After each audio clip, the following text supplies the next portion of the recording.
আমরা investigation start করেছি। যে গাড়ি ওই ক্রাইম মধ্যে ব্যবহার করা হয়েছে 4 হুইলার, সেটা আমরা সিজ করেছি। আস্তে আস্তে আস্তে প্লিজ আস্তে স্যার বলুন স্যার। হ্যাঁ স্যার বলুন স্যার। আমরা ইনভেস্টিগেশন স্টার্ট করেছি। যে গাড়ি ক্রাইম মধ্যে ব্যবহার হয়েছে সেই গাড়িটা সিজ করা হয়েছে। সেটা দেখে মনে হচ্ছে যে যে ওই গাড়ির নাম্বার প্লেটটা টেম্পার করা হয়েছে। সেই শিলিগুড়িতে গাড়িটা রেজিস্টার্ড, সেইটা নাম্বার প্লেট এখানে ব্যবহার করা হয়েছে, কিন্তু এটা ফেক নাম্বার প্লেট। আমরা যে ফায়ার্ড কার্ট্রেজ আছে কিংবা লাইভ রাউন্ডগুলো পেয়েছি, বাদ বাকি জিনিসটা আমরা আই উইটনেস সব কিছু দেখে আমরা ইনভেস্টিগেশন মধ্যে এগোচ্ছি। এই মুহূর্তে এর থেকে বেশি বলা সম্ভব না, আমরা ইনভেস্টিগেশন এগোচ্ছি।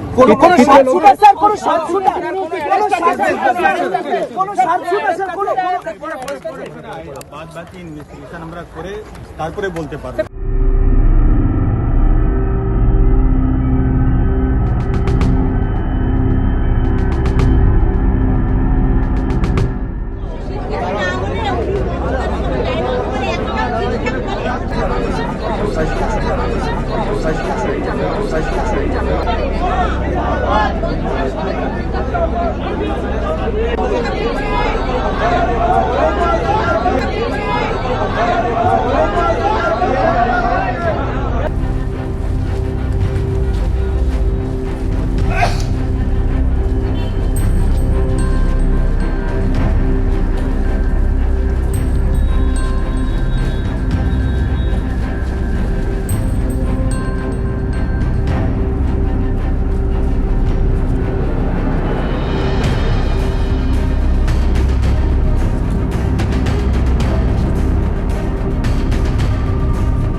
এই মুহূর্তে দাঁড়িয়ে আমরা মধ্যমগ্রামে পৌঁছে গেছি, যেখানে শুভেন্দু অধিকারীর PA CA2 assembly personal assistant Chandranath রথের এই মুহূর্তে দাঁড়িয়ে হত্যা করা হয়েছে।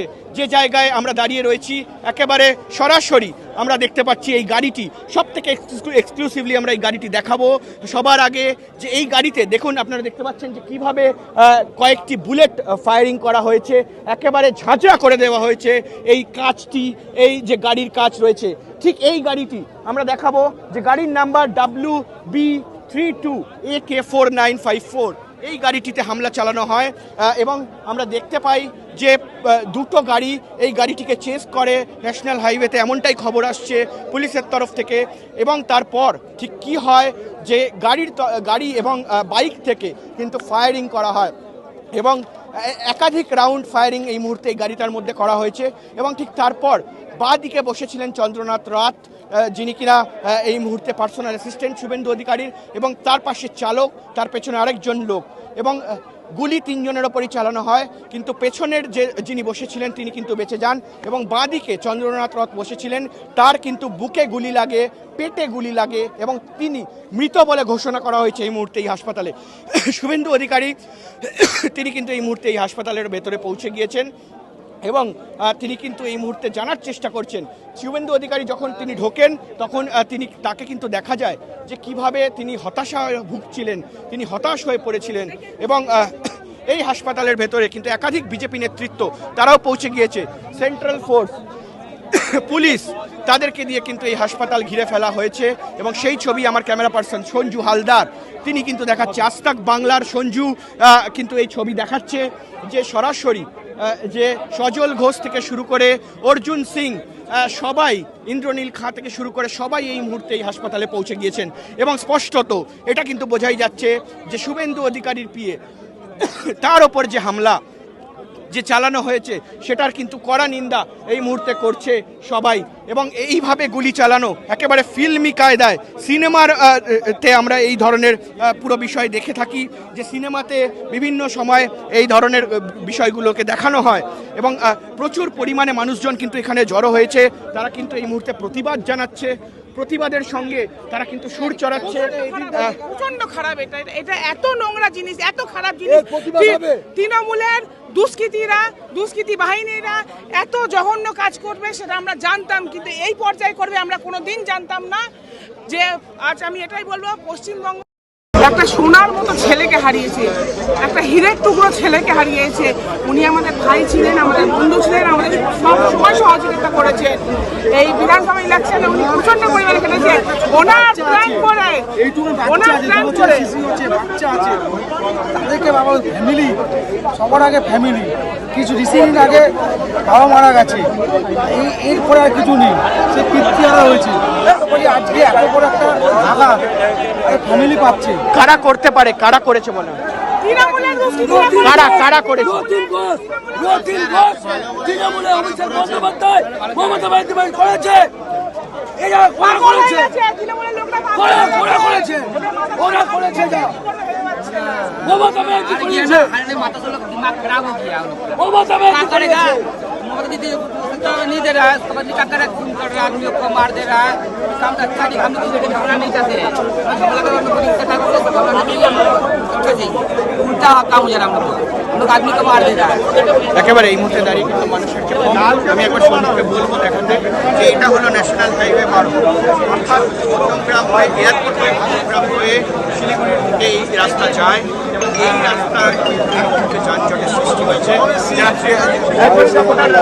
তারা কিন্তু এই রাস্তা ঘেরাও করেছে যে কেন এই ঘটনা ঘটলো, এর উত্তর জবাব দিতে হবে। এবং মূলত এই মুহূর্তে দাঁড়িয়ে আমরা জানি যে কমিশনের আন্ডারে এই পুরো যে এই মুহূর্তে টিম সেটা রয়েছে এবং তার পাশাপাশি কিন্তু আর কিছুদিন অর্থাৎ 48 ঘন্টা পর কিন্তু ভারতীয় জনতা পার্টির সরকার পশ্চিমবঙ্গে আসতে চলেছিল।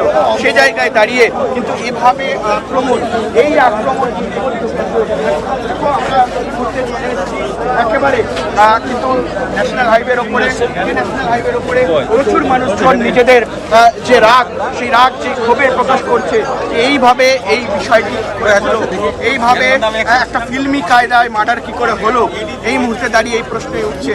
যে খবর পাওয়া যাচ্ছে তিনটি গুলি লাগে, দুটো বুকে, একটি পেটে, এবং আইসিইউতে যখন ভর্তি করা হয় তাকে ঠিক কিছুক্ষণ পর তাকে কিন্তু মৃত বলে ঘোষণা করা হয়। এবং এই মুহূর্তে দাঁড়িয়ে সেন্ট্রাল ফোর্স থেকে শুরু করে পশ্চিমবঙ্গ পুলিশ সব কিছু মোতায়েন এই মুহূর্তে করা হয়েছে এই যে এলাকা ইউনিভার্সিটি হাসপাতাল, সেই হাসপাতালের সামনে। এবং স্পষ্টত প্রশ্ন উঠে যায় যে কেন হলো, কিভাবে হলো, এতদিন ধরে এই রাজ্যে কি চলছিল, কোথাও গিয়ে কি আইন ব্যবস্থা কেমন ছিল, এই প্রশ্ন কিন্তু এই মুহূর্তে উঠে যাচ্ছে। এবং তার পাশাপাশি আমি দেখাবো যে পুরো ন্যাশনাল হাইওয়ে যেটা রয়েছে সেটাকে ব্লক করা হয়েছে এবং একেবারে বলাই যায় একটি রাগ ক্ষোভ মানুষের মধ্যে তৈরি হয়েছে যে এখানে তৃণমূল কংগ্রেস একেবারে বড় মার্জিনে হার হেরেছে এবং তারপর ভারতীয় জনতা পার্টি তারা সরকার করতে চলেছে। তারা এত বড় মার্জিনে হার জেতার পরেও কিন্তু কাকে এই মুহূর্তে হামলা করা হলো, কার ওপরে গুলি চালানো হলো না, তিনি শুভেন্দু অধিকারী। হতেও পারত যে শুভেন্দু অধিকারী তিনি চিফ মিনিস্টার বা এই মুহূর্তে দাঁড়িয়ে পশ্চিমবঙ্গের মুখ্যমন্ত্রী হবেন এবং তার হতে পারে, এমনটা হতে পারে, এমনটা সম্ভাবনা দেখা যাচ্ছে। ফলে সে জায়গায় দাঁড়িয়ে দেখা যাচ্ছে স্পষ্টত যে কোথাও গিয়ে এই মুহূর্তে কিন্তু একটা আক্রোশ, একটা রাগ, একটা ক্ষোভ মানুষের মধ্যে তৈরি হয়েছে।